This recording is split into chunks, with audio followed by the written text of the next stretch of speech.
office. Now, if there ever was an international award for machination and political intrigue, it would certainly go to the government of the Gambia. But there isn't.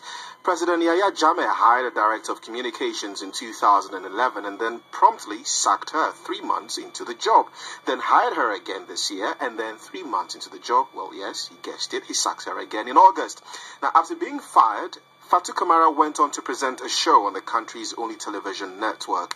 But in mid-September, she was picked up at night by agents of the country's dreaded National Intelligence Agency, ostensibly on sedition charges. Well, she's now fled to the United States of America, and from there she's been speaking to Focus on Africa's Esau Williams.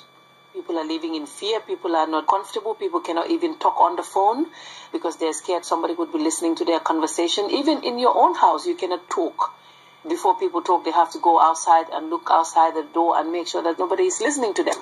So I think the political climate is definitely not conducive at all in the Gambia. If you say the political climate is not conducive, I mean, you were part of that political apparatus, weren't you?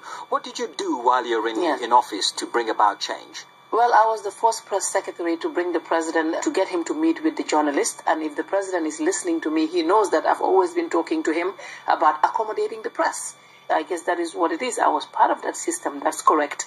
But during that time, I was trying to make sure that I do what is right. And if the president has to say that to anybody, he would tell you this. But can you also understand how people will now look at your situation and say, here you are, you've left the Gambia, you're nice and safe in the United States of America, and now you're criticizing the government of which you were once a part? Well, I know people would say that, but then people who know me would know that I stand for the truth.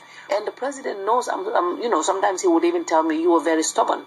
In the Gambia, who can talk to the government? Whatever you say is misconstrued, and the next minute you are arrested. I only wish I had the opportunity to tell this while I was there. So let me ask you then, in simple political theory terms, how does a government like that function if what you're saying is true?